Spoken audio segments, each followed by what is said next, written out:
Welcome to the Empowered Life. I am your friend, Ern Inyon. This podcast aims to inspire you to create the life that you want to live. If you are not yet a subscriber, be sure to subscribe and get notified when a new episode is posted. Now let's go on with the show. Hi everyone. In this episode, I would like to share my thoughts about heaven and how can we bring heaven here on earth. Heaven is a religious concept where God, angels, saints, and our dearly departed reside. It is a place where you sit beside God with utmost happiness and peace. I'm not going to talk about afterlife because obviously I don't have any experience on that. There are accounts made by people who were pronounced dead but came back to life. But those accounts are still dependent on your religious belief. So I will talk about heaven in the context of how it can help us improve life right now.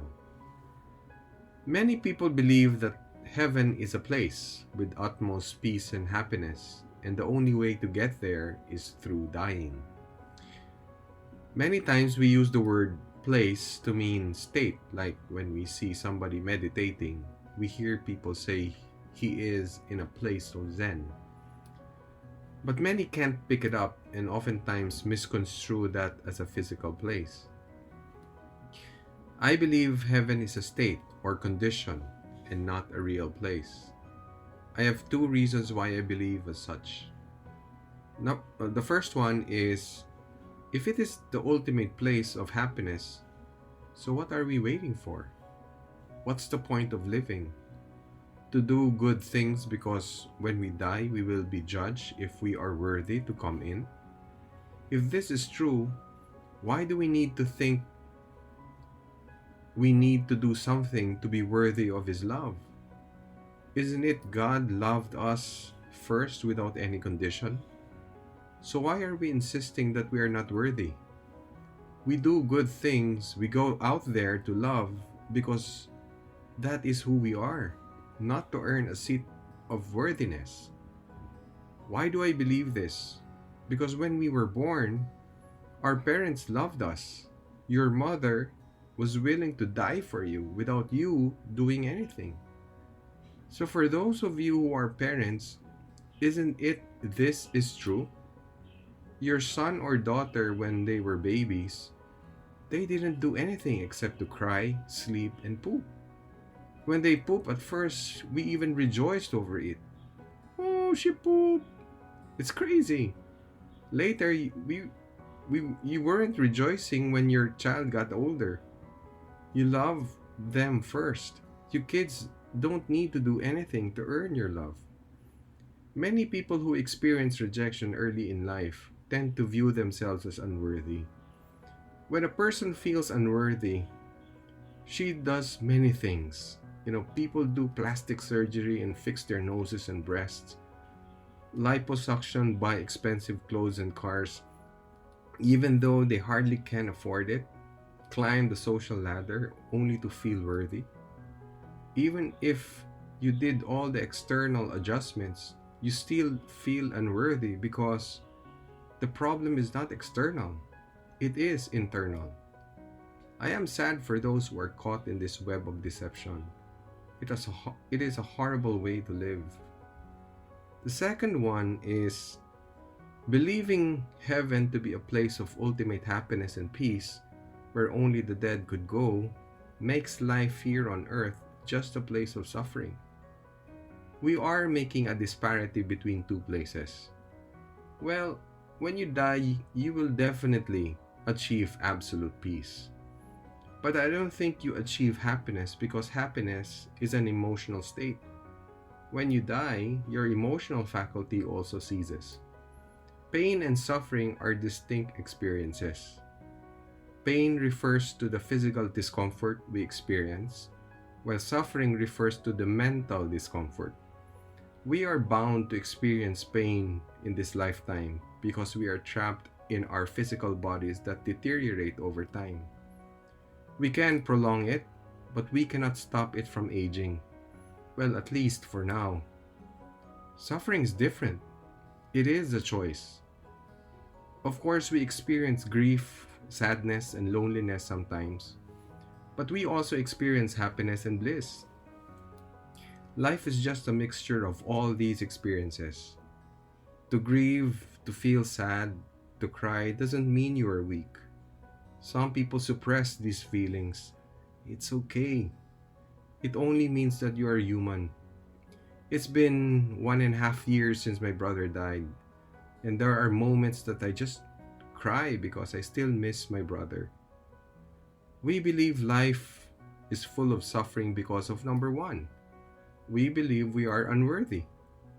So we keep on doing good, and when we make a mistake or fall into sin, we beat ourselves telling God to forgive us. So it becomes a cycle of seeking for perfection, which is the source of suffering. Perfection will never come. It is a bone that you will never catch. Now that heaven is a state and not a place, this leads to two questions. So what is heaven to you? Last Sunday was a special day for our family. My in-laws renewed their wedding vows after 55 years. At the same church they got married. We heard Mass first, and after the Mass, the priest administered the renewal of vows. It was really like a wedding. My aunts, my uncles, from both sides with their family were there. The choir was also gracious to stay after the Mass and sang for the couple. And of course, everyone's favorite part, reception, followed after the ceremony. So, what's heaven to me? To see my in-laws renew their vows and felt how happy they were, that is heaven to me. Visiting my late Auntie Tet and Auntie Star and their family at home in Fairview was heaven to me. Having lunch with my family to laugh and talk about anything all day long is heaven. To hug my boy is heaven. And to simply be with my wife is heaven. So you might probably think these are simple, ordinary events. Well, why do we want to make heaven so complicated to experience? Of course, I dream and working on for us to travel to other places, eat more sophisticated dishes together. But those for me are more of icing on the cake. The second one is, how can we bring heaven here on earth? For me, to bring heaven is to create something that brings joy to somebody. There are 2 points I want to highlight on what you can create. The first one is, if you are a parent, create a home that is conducive for everyone to be authentic or to be themselves. There is peace in authenticity. If your children are still in their teens or lower, it is important that they have a voice at home and never fear of being judged. No matter how outlandish we may think their opinions are, it is important that we listen to it and we seek for them also. It is the first rule if you want your child to open up with you. Never disregard them, because the moment they feel they are not being heard or nobody seeks for them, they will start to disengage and look for their identity elsewhere. This is why children join gangs, because they cannot find their identity at home.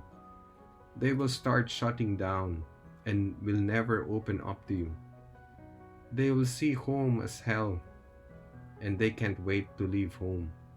You don't want that.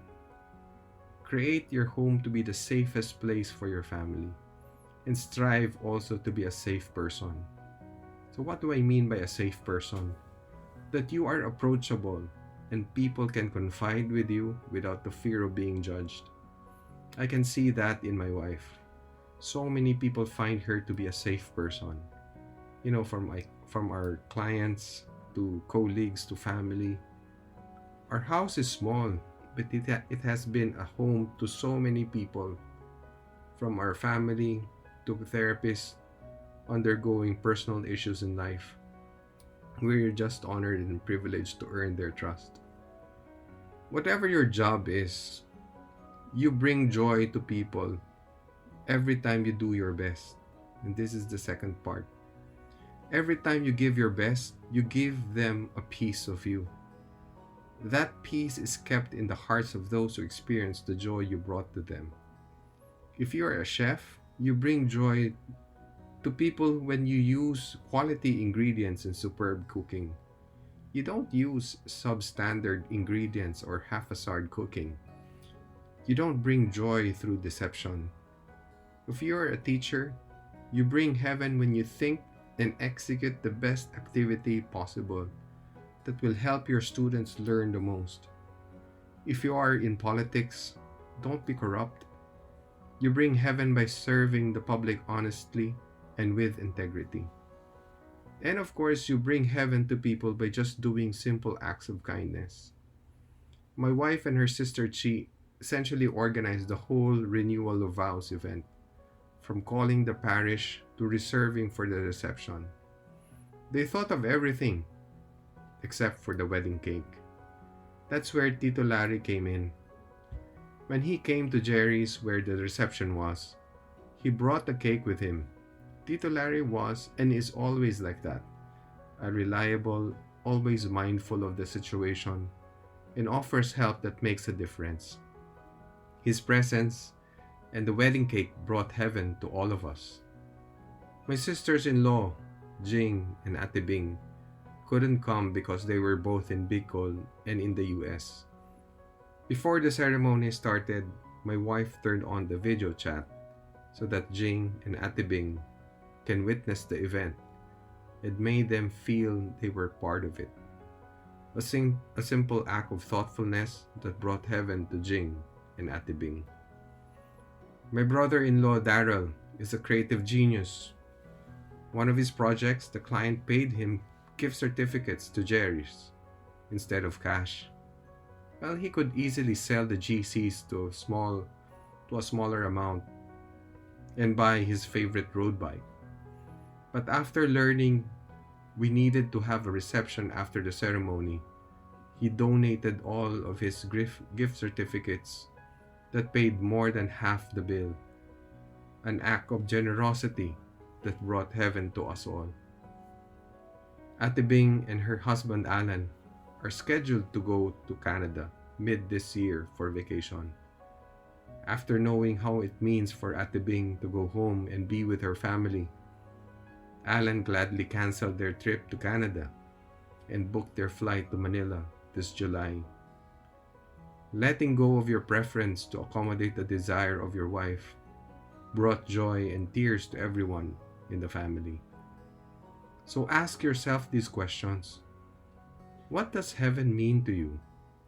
And how do you think you can bring heaven here on earth? Thank you so much for listening, friends. Please rate and review this podcast and share it to your friends. Until next time, blessings always.